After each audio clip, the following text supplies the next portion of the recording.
Alrighty, guys. So I think my first question for y'all is you're coming off of a 1-1 draw earlier this week, last week. What were your overall takeaways from that match?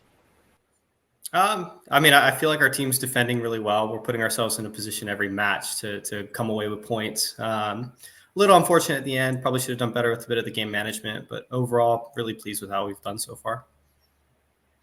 Yeah, I mean, I can only second that, to be honest. We did play, it was a perfect 94 minutes, to be honest. And they were a tough side to play against and a tough setting to play in as well. And we dealt with everything that got flung at us and managed to get the goal to go ahead and knocking on the door for 95 minutes. And then, like I say, just a little bit of a slip up at the end, which is unfortunate. But we're just got to bounce back and then move on for next week as well. Yeah, and I mean, moving on, before we even get to there, let's talk about just the start to the season for you guys so far. 2 wins and only 1 draw, 9 goals on the season in 3 matches. What have you guys been working on to see such early success? I think initially it was building a foundation that the team could find success first. I think for me as a coach, it's let's defend first, and we have a lot of attacking quality. We'll find ways to score goals. I just wanted to create a better foundation than I thought we had last season defensively. It's kind of paid off so far. We're giving up a lot less goals per match, so it's done well. Yeah, as a defender myself, I mean, we've conceded once in every game, and it's been just one lapse of concentration, which has been disappointing personally. Obviously, my job is clean sheets. I want clean sheets. We've done very well at the other end of the pitch, but I really want to eliminate those minor slip-ups that are costing us goals at the minute. And once we do that, I mean, we're working really well as a structured unit this season, I think. We were disappointed the way that last season turned. We started really well, and then some things just started to deteriorate. It seemed like, but this season we've hit the ground running, and we're really working as a cohesive unit, and that's why we're having so much more success defensively, I feel like. Well, Lewis, I'll ask you another question. You're one of the big leaders on and off the field for Georgia Revolution. What has it been like to really step into this role and really be that commanding presence both on the field and off? Yeah, well, it comes with experience as well. Obviously, I've been with the club for, I think this is my 4th season now.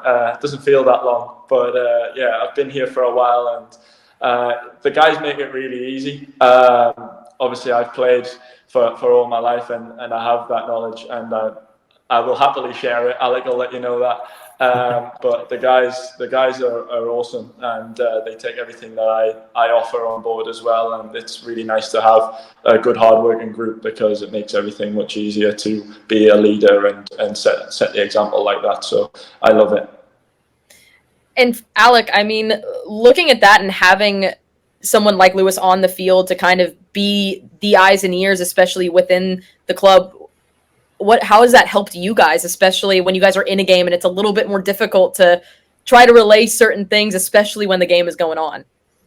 I mean, I think it helps a ton. I think Lewis is also an academy coach at the club, so he understands like what our club philosophy is, how we try to approach the game.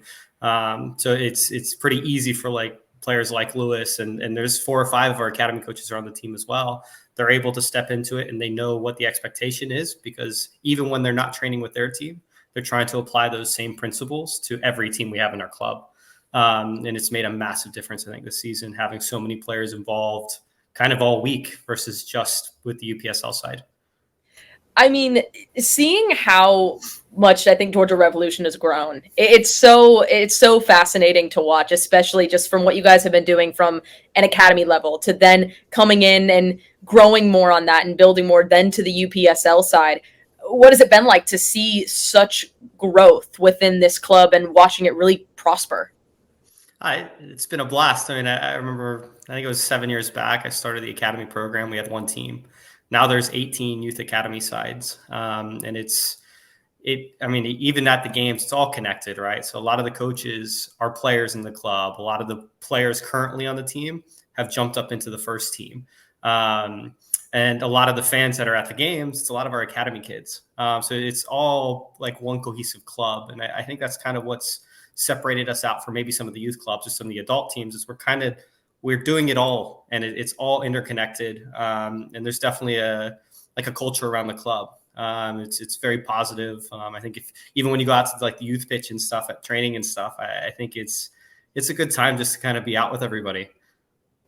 I can't preach that enough, honestly. Obviously, I'm not from here. I'm from across the pond, but ever since I became a part of the club, I've absolutely loved it, and the family atmosphere is something that I haven't seen in any other youth club for sure. And obviously, Atlanta United is probably the closest thing that I can imagine with the actual fan base that we want to bring in every single week, and we want that from the roots of the youth setup all the way through to the first team, and so that actual pathway.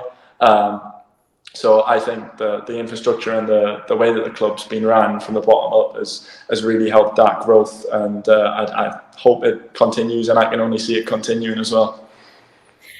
Lewis, I want to ask, obviously, we know that you're one of the academy coaches. How has coaching helped you grow more as a player on the field? Oh, I never actually envisioned myself coaching this early in my career. I'm only 22. I envisioned myself to be playing for a lot longer before I stepped into a coaching role, but I haven't looked back since. Alec actually approached me with the opportunity after playing for the club for a couple of years, and I absolutely love it. It's helped me see the game in a different aspect. I've always analysed the game, but being able to now do it as a coach whilst I'm playing as well, it's allowed me to really read into the opposition, how they're playing, and help my team set up in a way that will benefit us throughout the game instead of waiting for half times or other coaching instructions, so I think it's certainly helped me as a leader, and definitely the players that I'm playing around as well, so we can actually be that cohesive unit that we've managed to be so far this season. Looking at soccer, I think, in Georgia and how much it's grown in the past couple of years, not only with Atlanta United, but with clubs like Georgia Revolution really stepping into the fold. Women's side as well, you have Georgia Impact, Decatur FC. I mean, soccer's blooming here. And what has it been like to see that growth and to watch it really just blossom in the state? Yeah, I mean, I remember when we kind of started with the Revolution, I think it was back in 2015. So the club existed prior to that with Risa, but when we took over in 2015, there was not even Atlanta United yet. Like it was us and a couple other MPSL sides. No one else existed. Like it was. I think at the time you're really talking just ADSL, a couple MPSL teams. There was no professional side apart from the Silverbacks existing there for a little while. And to see how much it's grown has been crazy. I mean, even in our county, like there's so many more players playing than there was before. I growing up here too, it was football country, like American football. And you go to a high school game, there'd be nobody there. Now you go to a high school game, there's like 100 people at a high school game, which is crazy to me. Yeah, I can't speak for before my time here. I've been here for 4 years in Georgia now, but it's so good for me to see, even in my 1 year coaching at the club, the difference in interest from the players that I've coached and I've picked up, and they had never really had interest to watch a soccer game. They just played it as a recreational sport, and they've gone from that to being obsessed. Some of them are like little encyclopedias of facts now, and it's just so good to see that interest and that love for the game blossoming, and it's only going to help the US as well on the international stage as countrywide. That just grows and grows, and they'll have better players at the top level as well, as you can already see.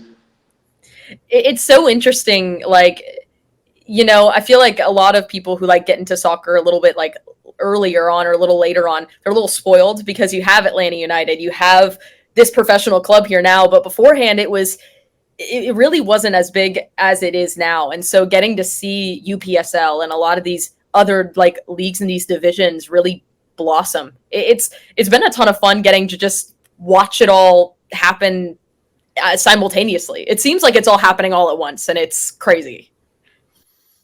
Oh yeah, I mean UPSL didn't exist before. We had been in MPSL for years, and UPSL has provided us a platform to have like a club year round now, playing against other decent sides and things. Like that's something that we didn't have before. Like there was nothing like the UPSL where you could play a year-round calendar against other clubs with coaches, with good players, guys with professional and college experience. Like, yeah, I mean, even a couple years back, it wasn't to the level it is now. I think over time, it'll just keep growing.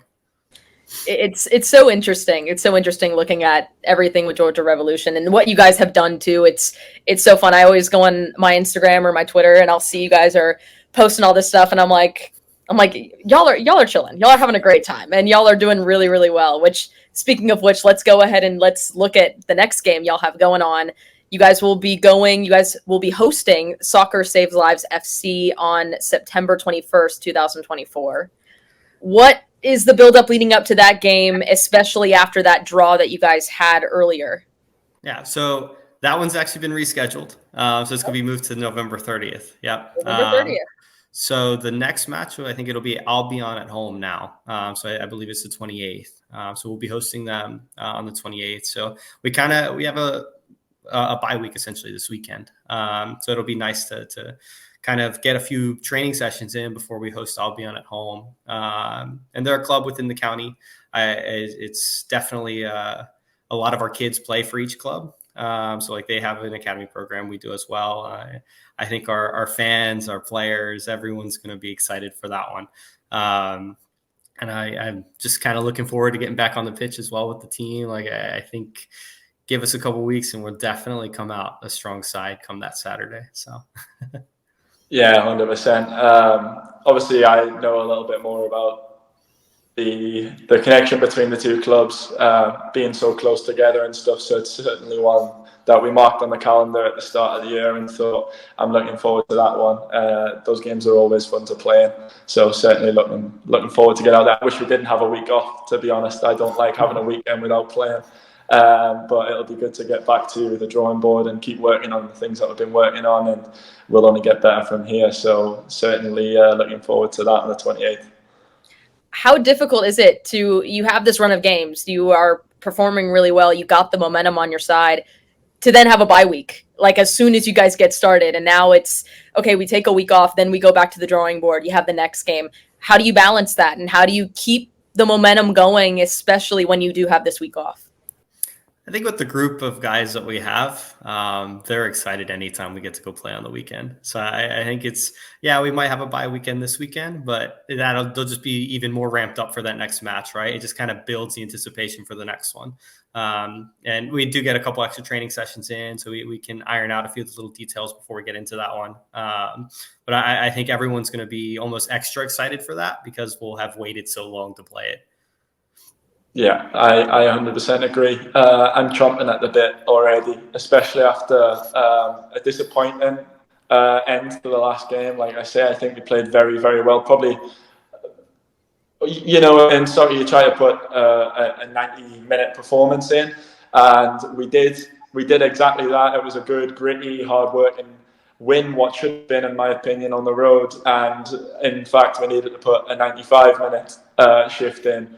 And that cost us, but I can't wait to get back out there and put things right.